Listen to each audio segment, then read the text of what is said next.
You are listening to the Pencil and Paper Podcast Network. Visit pencilandpaperproductions.podbean.com to find more great podcasts.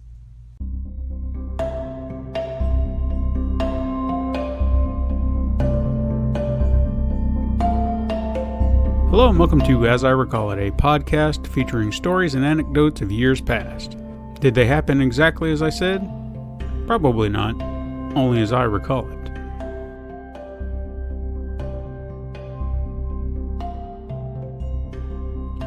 Aging isn't something I had given much thought to in recent years.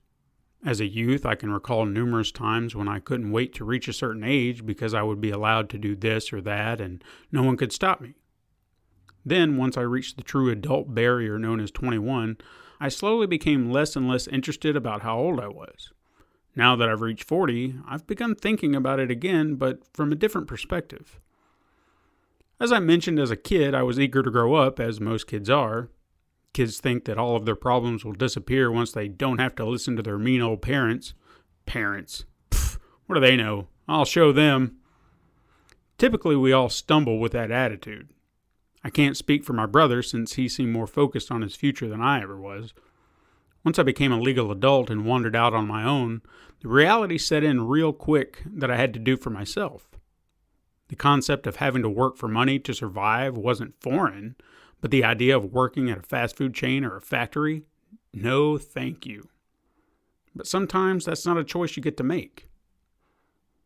As a young man, I remember walking out on jobs because I couldn't stand being there. I think the shortest time I ever spent in a job was a night and a half at Templasco. Maybe some of you will know the place I'm talking about. I'm not sure if it was the monotonous work or the soulless drones working there, but I just couldn't stand it. I knew it wasn't for me. However, if that were today, I couldn't just walk out of my job. Circumstances change and the idea of losing my job is worrisome. How long would I be out of work? Would I lose my home? How bad am I letting down my kid? So on and so on.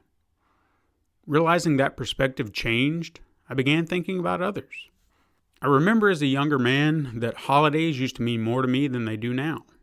Years ago, it was about the excitement of seeing what amazing gifts would be bestowed upon me.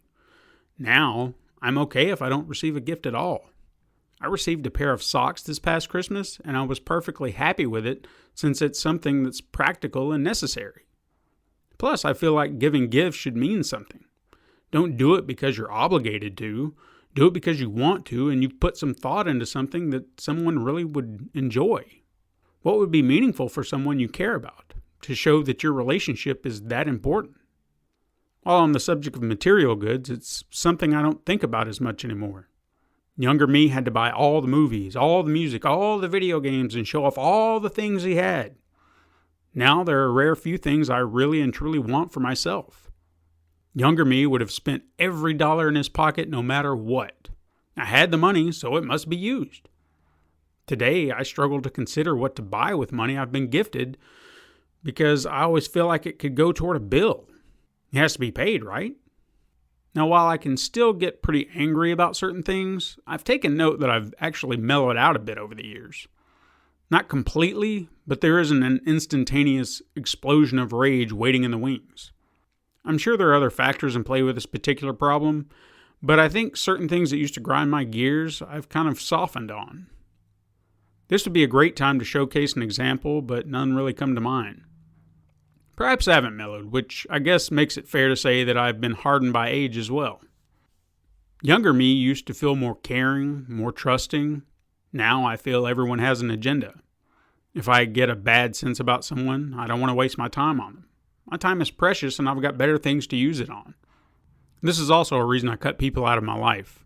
I will try time and again to engage someone in conversation, but when I realize the engagement is one-sided, I'm done. Clearly, I'm the only one who cares. I can't abide lying, which could be considered ironic since I'm guilty of it just as well. That said, I chose to change my ways and have become brutally honest, which can be a bad thing, but at least I'm honest. If you want the truth, I'll give it to you point blank. Assumptions anger me too, but I'm guilty of that as well. That's why I feel like it's necessary to talk to people. But that's also something I hate doing. I like keeping to myself, doing my own thing. But that also seems work-related. At home, I used to enjoy time alone. Now I prefer the company of my wife and kids. That said, I've lost interest in pets. I used to enjoy the idea of having a pet indoors, but that novelty has worn off. I have a cat outside that I enjoy having around. She shows me affection, I respond in kind, and that's our relationship. It's simple. Anyway, over the last few weeks, another thing I've realized is that I need to work. Time and responsibility have instilled in me a solid work ethic that serves me well. However, when I have no responsibility and nothing but time, I think I will utilize this free time to take care of other projects I would like to begin on, but it never happens.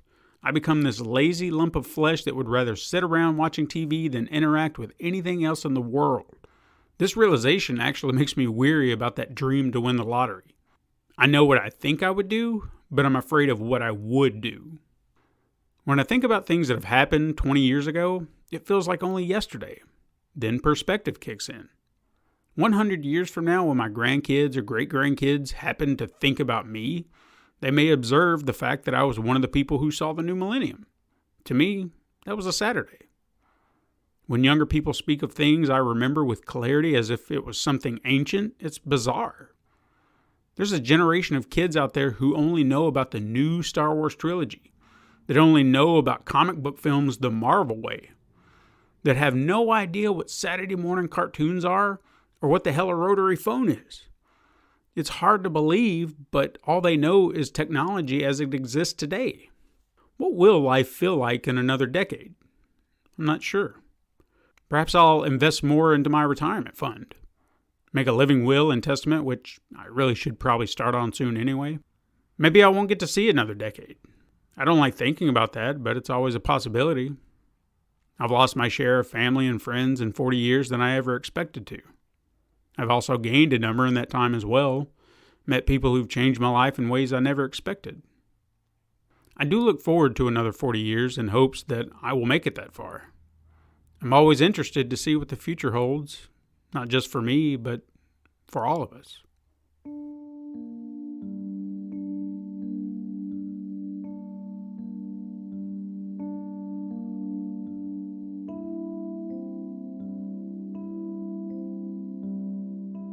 Since we're already on the subject, I figured it would be a good time to touch on one of my early works.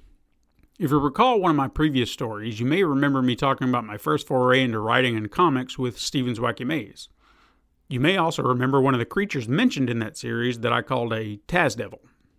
I may have mentioned how terrible that name is, and I reiterated here, it's horrible. Anyway, Stephen's Wacky Maze was a series I had done, and I finished. However, an idea sprung out of nowhere that would continue the story in some way. Since it was close to 30 years ago, I can't say with absolute certainty where this idea stemmed from, but the initial idea was to write a horror film. I was a horror nut at the time, so making my own was a no-brainer. Again, not having the fairest recollection of this, it's hard to say which came first, the protagonist or the antagonist. First, we'll discuss the antagonists and the title characters, the Tazdevils. I would assume the idea of using them as a horror prop was because they were meant to be vicious creatures. However, I wanted to use a set amount, and each would have a personality all their own. This trope was no doubt lifted from something I watched at the time, but nothing's clicking. Thinking back on it though, it seems like these creatures would have been better suited for a Gremlins-esque feature. More creatures, more chaos. But for some reason I chose 5 distinct characters.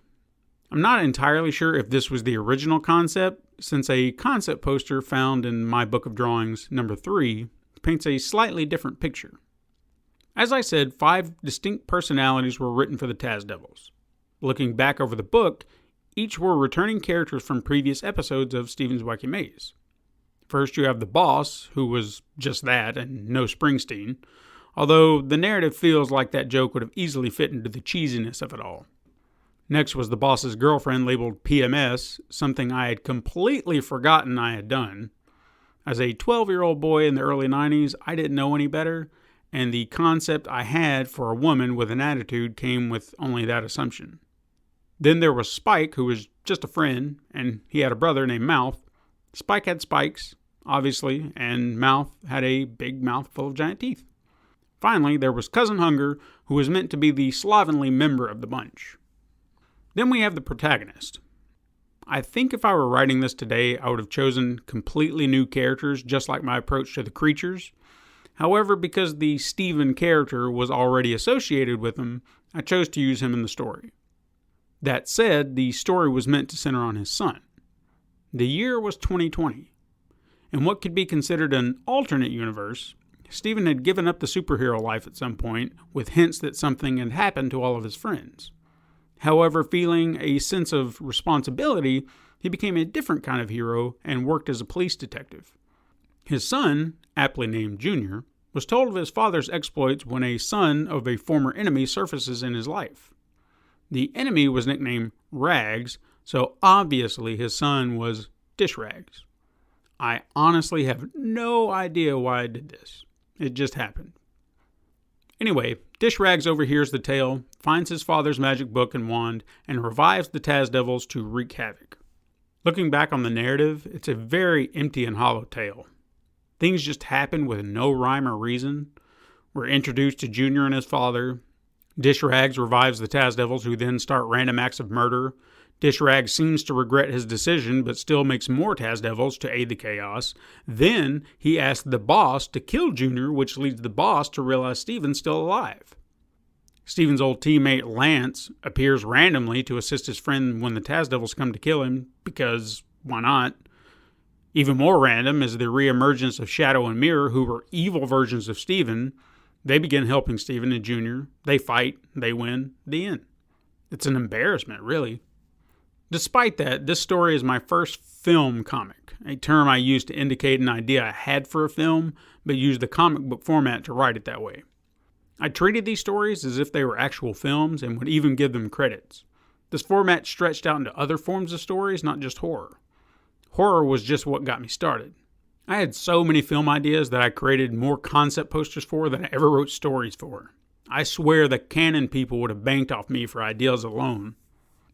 I'll mention other stories in a later episode, but for now, let's stay on topic. Again, looking back on this particular story, I remember always wondering what life would be for me in 2020. I'm definitely not a detective. I do have a son that is, in fact, the age Junior was in the comic, and there was a time his name would have been Junior. But, with 3 sisters with fairly unique names, I didn't feel like it was right for him to have a regular name with Junior tacked on, so that was abandoned. Still, it's kind of amazing that the age was spot on, and even the Stephen character has a design with parted hair and glasses that I do sport from time to time today. I never revisited this story in any form of sequel, but I did use Junior again in other comic series. Since that series took place in present day of 1992, Junior had traveled back in time, and he got to meet his father in the prime of his heroics. However, this does raise an interesting question. Was this Junior the same one from Taz Devils 2020 where his father abandoned his superhero life, or a new version that existed within this new timeline? I feel like it was the same kid, but with time travel and the multiverse concept, it does create an interesting line of questioning. I don't think I'll ever return to this story for any reason. I see no point in really revising it unless someone wants to pay me to write a book or a screenplay. I guess that's just the pessimist in me, though. The hard-edged older man, not the spunky kid of yesteryear.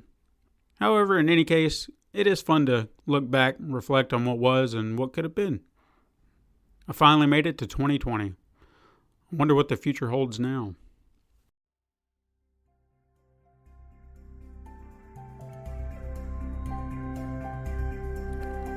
Thank you so much for listening. I hope you enjoyed our stories. If you want to support the show, you can go to patreon.com/pencilandpaperproductions or pencilandpaperproductions.podbean.com and click Become a Patron in the top right-hand corner.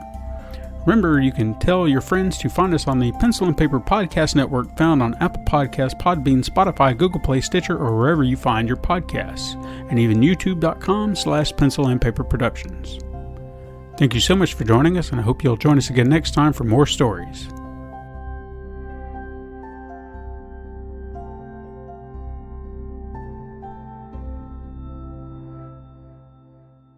This has been a Pencil and Paper Podcast Network production.